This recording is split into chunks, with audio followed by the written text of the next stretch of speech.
Hello दोस्तों, कैसे हैं आप सभी? तो होप सो आप सभी की तैयारी बहुत बेहतरीन चल रही होगी।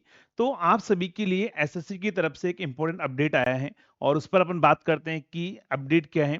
तो आप सभी के लिए जो अपडेट है वो है आपके पास में आधार पॉलिसी कैंडिडेट के रिगार्डिंग जो है, अगर हम बात करें तो यहाँ पर क्या-क्या बेनिफिट मिलने वाले हैं इस आधार पॉलिसी के अंदर। तो जब आप यहाँ पर क्लिक करेंगे तो आपके पास में जो है ये आपका नोटिस है ओपन होगा और यहाँ पर बोला हुआ है कि आधार पॉलिसी कैंडिडेट्स, इसका मतलब क्या है? अगर आप इस पॉलिसी को फॉलो करते हैं तो आपको क्या-क्या एडिशनल बेनिफिट मिलने वाले हैं।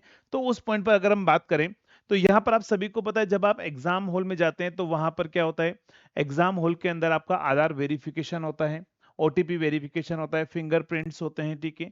तो ये सारी चीज़ें होती है तो वहाँ पर आपको पता है बहुत टाइम आपको वेस्ट हो जाता है आपका और आपको कम से कम 1.5 से 2 घंटे पहले जो है वो कहाँ पर जाना पड़ता है, एग्जामिनेशन सेंटर पर जाना पड़ता है। आप 1.5 से 2 घंटे वहाँ पर खड़े रहते हैं।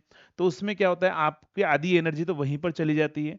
तो इन्हीं सभी चीज़ों को लेकर जो है ये आधार पॉलिसी जो है वो आपके पास में अपडेट की गई है। इसमें क्या-क्या मिलने वाला है? तो देखो यहाँ पर बोला है कि this policy set out the framework for the use of Aadhaar in the recruitment examination conducted by the assessee. जो एसएससी एग्जाम करवा रही है उसमें आधार को जो है वो क्या करेंगे अब आप यहाँ पर यूज करने वाले हैं। इसमें क्या होगा जैसे मान के चलिए देखो काम की पॉइंट पर बात करते हैं।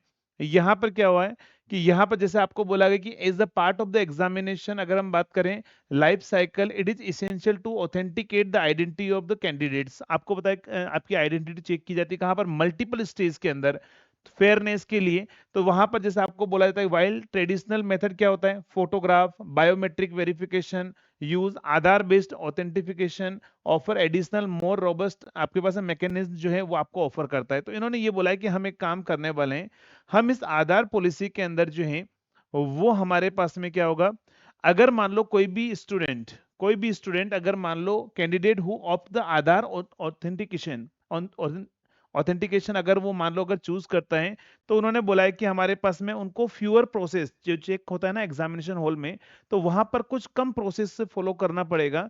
तो उन्होंने बोला है कि यहाँ पर उन्होंने बोला है कि during examination process since their identity would have been the confirm through the Aadhaar such candidates will not be rejected. अगर आपको पता है बहुत बार ऐसा होता है ना कि फोटोग्राफ की वजह से या सिग्नेचर की वजह से आपका फॉर्म है रिजेक्ट हो जाता है। तो ऐसा बहुत सारे स्टूडेंट के साथ में ऐसा हुआ भी है। तो उन्होंने बोला है कि हमारे पास में जो भी student candidate who of the Aadhaar authentication अगर हम बात करें will be subjected to the fewer process during the examination process अगर हम बात करें since their identity would have been the confirm through the Aadhaar such candidates will not be rejected solely due to the. अगर मान लो कोई भी photo में अगर आपके पास कोई भी डिफिकल्टीज है, कोई दिक्कत है या सिग्नेचर में कोई भी दिक्कत है तो भी उनका फॉर्म रिजेक्ट नहीं होगा हमारे पास में।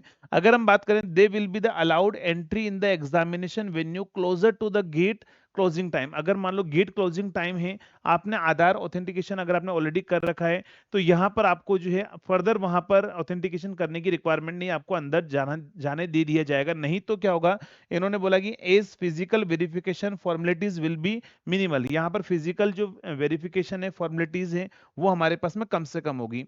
और ये बोला हुआ कि candidates who choose not provide the Aadhaar must instead upload their document. अगर मान लो कोई आधार नहीं अपलोड करता है तो वहां पर उनको क्या करना होगा, फादर नेम जिस पर मेंशन हो, डेट ऑफ बर्थ मेंशन हो, जेंडर मेंशन हो, सारी चीजें मेंशन हो, जैसे मान लो ड्राइविंग लाइसेंस है, डेट ऑफ बर्थ है, स्कूल सर्टिफिकेट है, ये सारी चीजें उनको अपलोड करनी पड़ेगी, डॉक्यूमेंट वहां पर दिखाना पड़ेगा। तो उन्होंने बोला है कि such candidates will require to report at least 2 hours. जो हमारे पास में आधार ऑथेंटिकेशन नहीं करते हैं तो उनको 2 घंटे पहले before the schedule of gate closure time से 2 घंटे पहले कम से कम वहां जाना पड़ेगा। और उन्होंने क्या बोला है कि this is necessary to allow the sufficient time through the manual process. जो मैनुअल वेरिफिकेशन प्रोसेस होगा उसमें हमारे पास में सफिशिएंट टाइम की रिक्वायरमेंट रहती है, तो 2 घंटे पहले आपको वहां पर जाना पड़ेगा।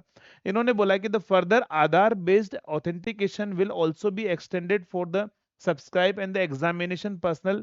This will help in the SSC to monitor whether any individual has repeatedly act as a subscribe, cross check cross check करना और ये सारी बहुत सारी चीज़ें लिखी हुई है, बाकी सब पढ़ सकते हो। अपने पास काम की चीज़ क्या है?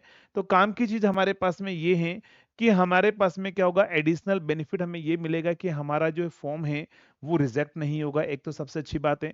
एक अच्छी बात है कि हमारे पास में जो एग्जाम हॉल में वहाँ पर जो बहुत सारे प्रोसेस होते हैं, उनके वेरिफिकेशन के जो चेक होते हैं, वो सारी जो दिक्कतों से आपको नहीं गुजरना पड़ेगा और वहाँ पर आप एक मेंटली फ्री रहेंगे। मान लो अगर आप लेट भी हो गए, क्लोजिंग टाइम 5 मिनट बचा हुआ है, अगर आप वहाँ पहुँच भी गए, तो जल्दी से आपको क्या होगा, अंदर जाने दे दिया जाएगा क्योंकि आपने आधार वेरिफिकेशन आधार ऑथेंटिकेशन आपने ऑलरेडी कर रखा है, ठीक है?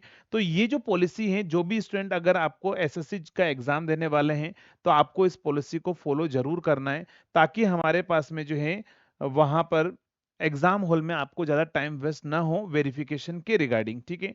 तो ये सारी चीज़ें हैं, तो आप आधार ऑथेंटिकेशन अगर पॉलिसी जो है हमारे पास में, इसको फॉलो जरूर करना है आप सभी को, ठीक है? तो ये आप सभी के लिए एक इंफॉर्मेशन थी। मिलेंगे नेक्स्ट वीडियो के अंदर, तब तक के लिए थैंक यू सो मच।